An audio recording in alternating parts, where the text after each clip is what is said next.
Good morning or good afternoon, rather, to all of you. And thank you very much for having me here. And thank you for the kind introduction as well. Let me begin by thanking the organizers of the World Day of Philosophy 2021 conference, and especially to Professor Hazel Viana for this invitation. I am honored to be here with you today. And excuse me, my talk today would be on, the title of the talk is From Women's Studies and Feminism to Gender Studies and Expanding Divide as a question.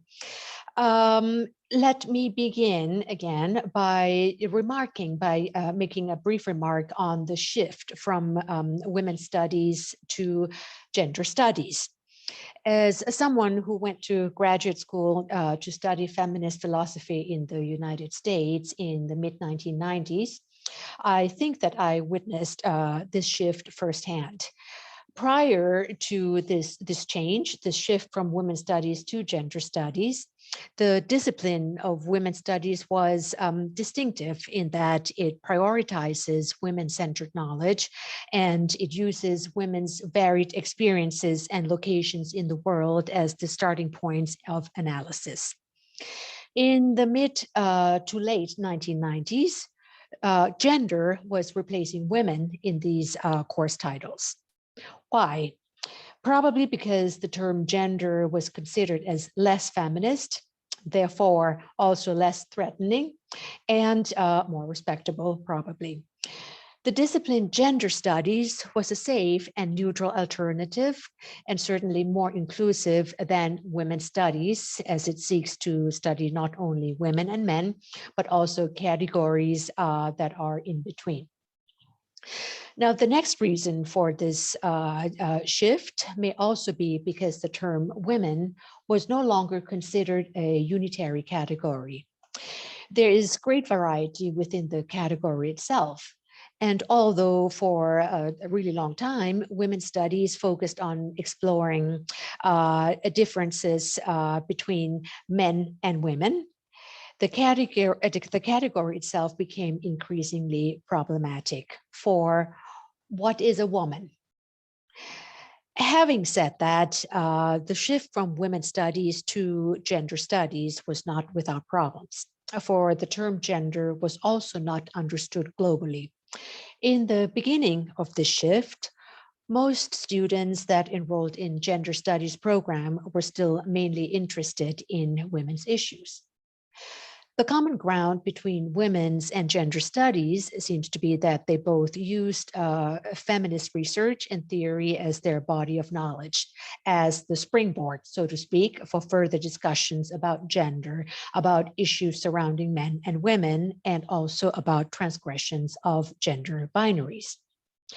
Now, from women's studies to gender studies. Now, what about from feminism or feminist philosophy, feminist theory to gender studies? The main difference between, let's begin with feminism. The distinction that they begin with, that feminism begins its analysis with, is one between men and women. Between male, not between male and female, between men and women, whatever that entails. According to the feminist theory, there is a sense, or at least an assumption, of some sort of subordination in which the woman is subordinated to the man. Okay, this would be the second point. The first point would be the distinction. The second point is the subordination. And since feminists oppose this subordination, as such, they advocate for the woman. And now, from feminism, how does this cross over to gender studies? Gender studies questions this distinction between man and woman. It questions the subordination that exists between, that is posed as existing only between men and women. And they see that every gender category exists in some sort of hierarchical relation with a different set, with a different category.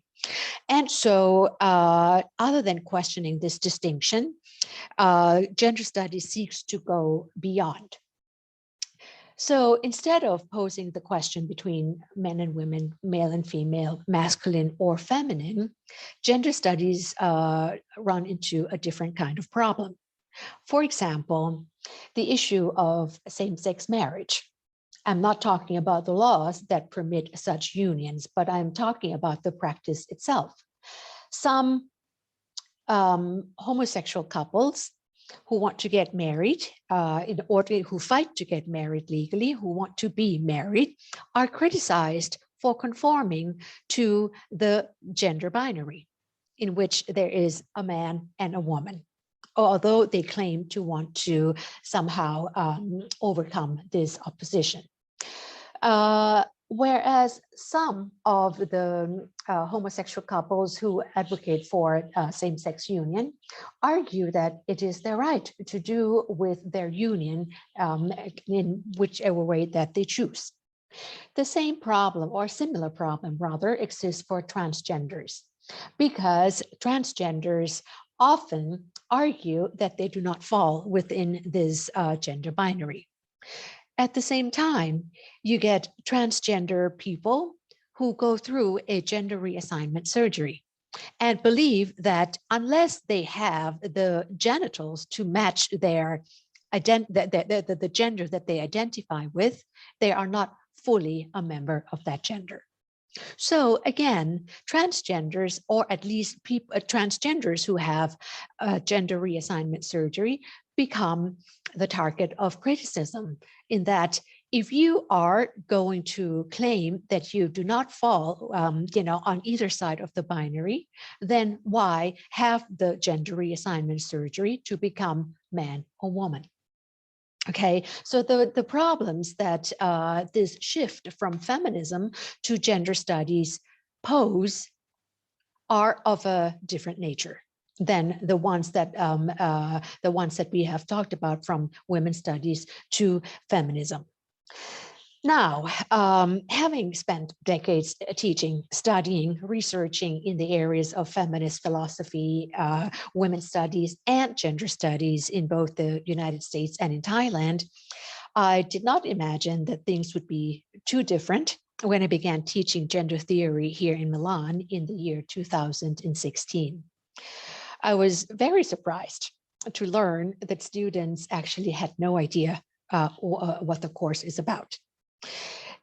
Reactions were very, very different. There was a student, a female student, who came up to me after the end of the semester, after the last class, and confidentially told me that she was very, very pleasantly surprised about what the course was about, because when she was a high school student, not too far away from Milan, actually still in the Milan area, she was warned by her high school teacher that she should not take any class in university that has the word gender in it, because if she does, all they would want to do in the class is teach her how to masturbate. Needless to say, I was shocked, because I did not see the grounds for making such claims, let alone telling students to not take a class in which they're interested in on the basis of this. Now, another student came to me during the semester and apologized to me in advance, because she said she went home and in her excitement of having learned something new, she shared what we covered in class with her mother. Her mother then became enraged and said that she was going to come to the university to see the dean of the faculty to launch a complaint because the university was offering such a class that she considers to be immoral. We are talking about one of the, let's just say, leading countries of the European Union. We're talking about a city that is very, very, very modern. And we are talking about a course that is being almost taken for granted elsewhere in the world. Okay, now, if I were to talk to, let's say, an elderly person, okay, an Italian elderly person, maybe an older professor, not professor quite, but an elderly person, I usually would get the question, so you're here to teach our children to be gay. Okay, and these are some of the reactions that I have received for teaching a course called Gender Theory, which I did not choose the title, by the way. The title was chosen by the Dean of the Faculty at the time. And I soon enough couldn't help but wonder what was the source of all of these negative reactions. Now, in spring of this year, 2021, I was asked to change the course title from Gender Theory to Gender Studies.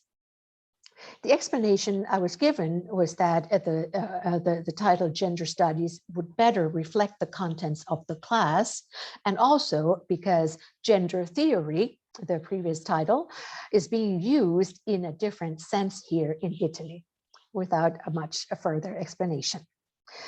Also, something to wonder about is that another student approached me this semester after about a month into the lessons, into the semester, repeating the same story about masturbation, about being taught to masturbate in a gender theory class, and not being taught about, the warning that she will be taught to do that. So once was, I thought, was a coincidence, okay? Second time was no longer a coincidence. And so I thought, what is with this warning? What is with this claim? Why does a gender studies course invite such strong reactions? Especially since the university that I'm teaching this at is a private university and therefore not state funded. It is known to be gay friendly. There is a very high percentage of gay students. I also had to wonder why the course hasn't been offered before. Okay, why was I the pioneer for this course? Why did they want me, a foreigner, to teach the course and also to teach it in English? Okay, I had to worry, I had to wonder about these things because things were not quite adding up. Also, I remember the remark that somebody made to me about, oh, so you are here to teach our children to be gay. Okay, clearly this was considered to be an outside influence, something that was coming in to cause a certain kind of unrest. Let's just put it diplomatically. Now, having said that, I began to look around and also began to see that anti-gender sentiments were really not hard to find.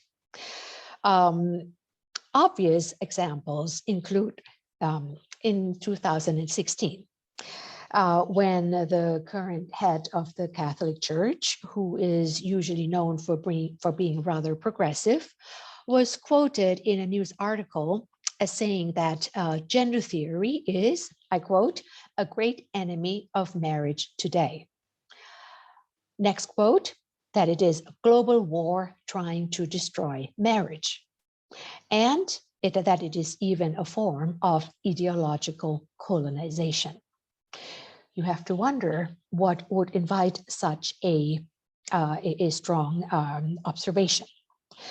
In June of 2020, that was last year, about a third of the entire area of Poland adopted measures to have LGBT-free zones.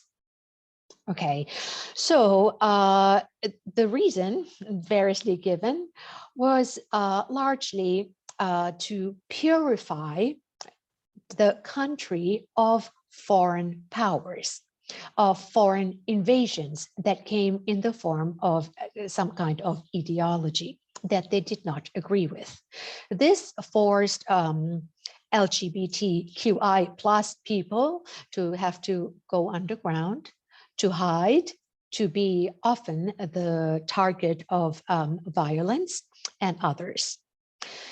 Next, in October 2018, Hungary, the country Hungary, eliminated gender studies from its list of approved master's program.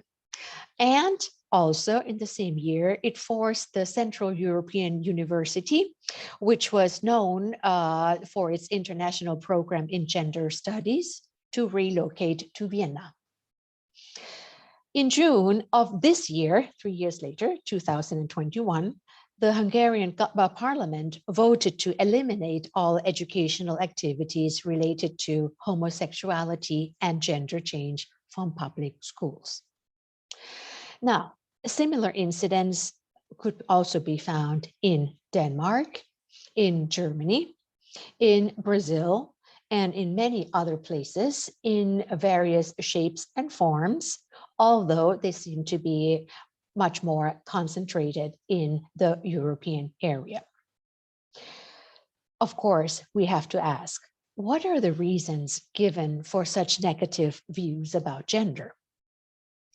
Now, although they do not speak in one voice or actually offer clear arguments to support their view, it seems that the anti-gender campaigners take issue with the idea that take issue with the idea of gender as a social construction, which to them seems to mean that people can choose their gender or choose to live in ways that the movement considers to be a threat to the heteronormative family, a threat to the accepted ideas about masculinity and femininity, a threat to society, to established religions, and even to human civilization. Taken in the context of Christianity, especially in the context of the Catholic Church, gender as a social construction undermines the creative power of the divine. This movement construes gender in a variety of forms. For example, gender theory, gender ideology, gender studies, and even genderism.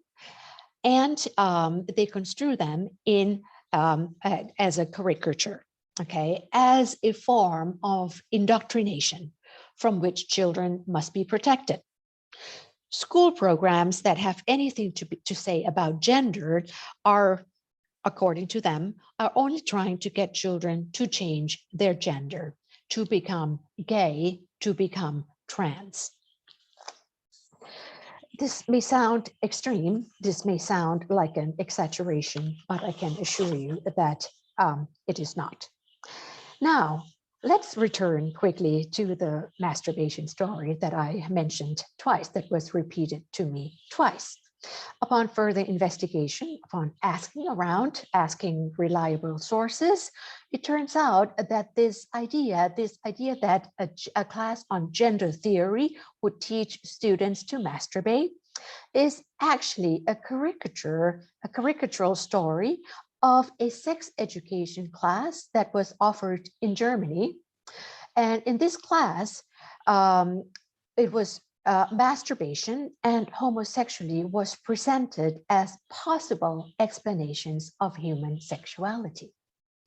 By talking about this class, this presentation has turned from something unreal into something literal.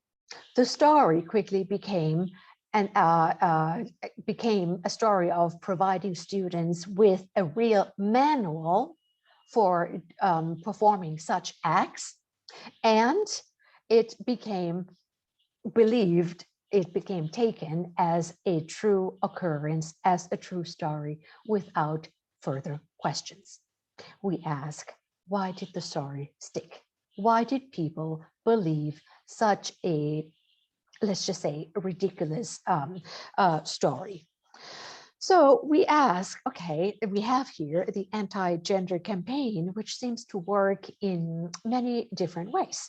So what is the goal of this anti-gender campaign? It seems that their objective, the objective of this anti-gender campaign is to undo progressive legislations that were fought for by feminists and by the LGBTQI+ movements. These include, for example, these progressive legislations include reproductive freedom and choices for women and sexual minorities. Okay, definition of families, same-sex marriage and partnerships, protections against domestic and sexual violence, and legal and social rights of transgender people. All of these are bundled up in a neat package that is taken as a reaction to what they call the gender ideology. So why did I bring up the anti-gender movement? I brought it up for a very specific reason. I brought it up because there is an overlap, although a very small one, between this movement, the anti-gender movement, and the position of a minor but noticeable group of feminists who call themselves gender critical. I'm sure you have heard of it at some point. Now, although pretty small, this group of feminists is making quite a bit of noise, especially with their belief that transgender women are not women, and therefore they are to be excluded from women-only spaces. Women-only spaces may include things like bathrooms, women-only bathrooms, changing rooms, or even women-only prisons. By extension, they are also to be excluded from women-only activities. For example, lesbian feminist conferences. Now, why? Because the idea is that they may be imposters that may threaten the safety of women and their bodies. Why do they think that way? Because there have been cases of a very, very, very small number of cases. For example, a case that occurred in the United States where a rapist, a male rapist, was sentenced to jail. Of course, he went to a men's jail. Now, while being imprisoned, he began to identify as female and went through many different legal channels and advocates to be transferred to a female prison, because he says that he identifies as female, therefore he needs to be treated as female. He demands to be legally treated as female, which means to be imprisoned in a women's jail. Now, having been transferred to a women's jail, what he did was he committed acts of violence. He raped women prisoners. Okay, he victimized them. He subjected them to sexual assaults, to physical assaults without the guards noticing. Now, was this entirely the fault of the person? Yes, it was, but it was also due to the fact that the guards did not pay special attention to this newcomer at the jail. So we ask, from this one case that that received a lot of noise in the news, are we really to conclude that every transgender person is a potential imposter, is a potential rapist, a potential violator of women's bodies? It would fall along the same line of arguments of people who say that because there was maybe one or more, or maybe more than one, but a few people, a few homosexual men who assaulted children. and therefore homosexual men should not be allowed to work with children anymore. You will see that the logic remains the same. Now, to go back to this group of feminists who call themselves gender critical, this group of feminists are sometimes also referred to as trans exclusionary radical feminists, or TERFs, T-E-R-F, trans exclusionary radical feminists. Okay, although they consider the term a slur and prefer to call themselves gender critical feminists instead. At its core, gender critical feminism opposes the self-definition of transgender people. To them, anyone born with a vagina is automatically a member of the oppressed sex class, and anyone born with a penis is automatically an oppressor. This is, of course, I don't need to remind you that this is very much a biological determinism. To them, to the gender critical feminists, gender is, I quote, a system that exists solely to oppress women, which it does through the imposition of femininity on those assigned female at birth. Okay, now in a legal brief to the Supreme Court of the United States, the group argued that a legal redefinition of a transgender woman, of transgender women as women, would result in the erasure of female people as a class. Therefore, if, as a matter of law, anyone can be a woman, then no one is a woman, according to them. And sex-based protections in the law have no meaning whatsoever. One of the famous names that have actually expressed such view is J.K. Rowling, the author of Harry Potter. And that's why she became big news and received a lot of backlash for this position. I am using J.K. Rowling as an example of non-academic people. Why? Well, you will not find a lot of scholarly, well-argued works written by gender critical feminists, although they do exist. Very far and few in between, though. Now, this is partly due to their strong preference for the social media platform, especially Twitter, mostly directed at the general population. Okay, so what is the problem? The most problematic feature of this group, as I see it, is that its position on transgenders aligned quite closely with right-wing populist, reactionary, and often religious groups that are behind the anti-gender campaign, which seeks to undo the legal progress won by feminists and the LGBTQI groups. Such discourse seems to have wider political consequences on the lives of not only sexual minorities, but also women as a whole, especially when it comes to reproductive rights. Now, what are we to make of this? Considering that the opposition between gender critical feminists and the mainstream ones is causing substantial confusion regarding the fundamental commitments of feminism. It seems to contradict, obviously, with the fundamental commitments of feminism as we know it. Now, what are we to make of this? My most generous possible interpretation of the gender critical feminist position regarding gender would be that being born female has lived consequences and meaning. Okay, let me repeat that being born female has lived consequences and meaning. Now, would this interpretation possibly be a common ground that might help reduce the seemingly expanding divide between gender inclusive and gender critical feminism? Let us try to see. Now, many different attempts have been made at explaining the relationship between sex differences and social gender expressions in feminist scholarship.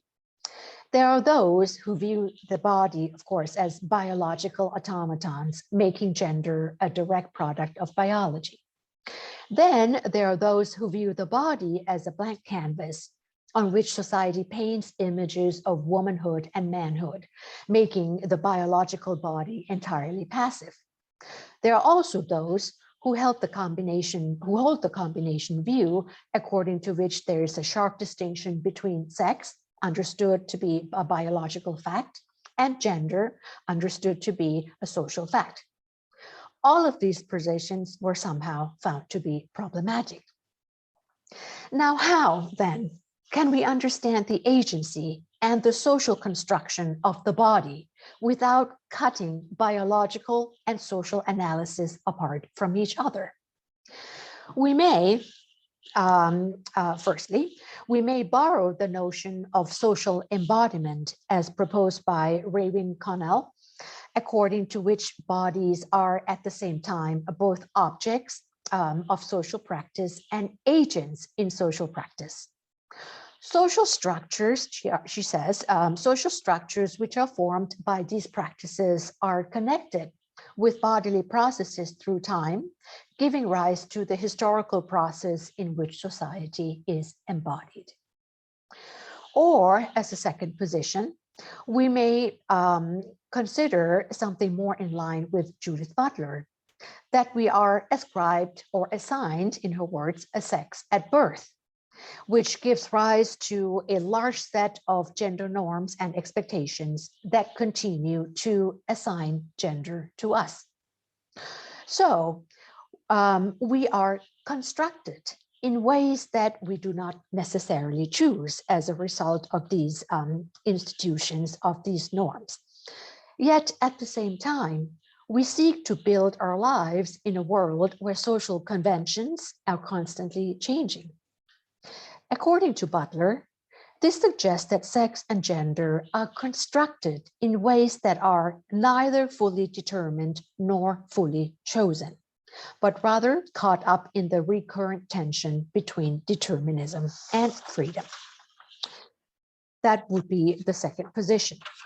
Or thirdly, we could also choose to emphasize the open-endedness of such construction process. We may hold that bodies and their biological characteristics have material reality, but our collective understanding of it would have to rest on social and political assumptions that are prone to change. Therefore, gender socialization on the basis of one's assigned or ascribed sex does not automatically determine our gender identity. Seeing gender as a historical category means that we do not yet know all the ways that it may come to signify, since we are open to new understanding of its social meanings.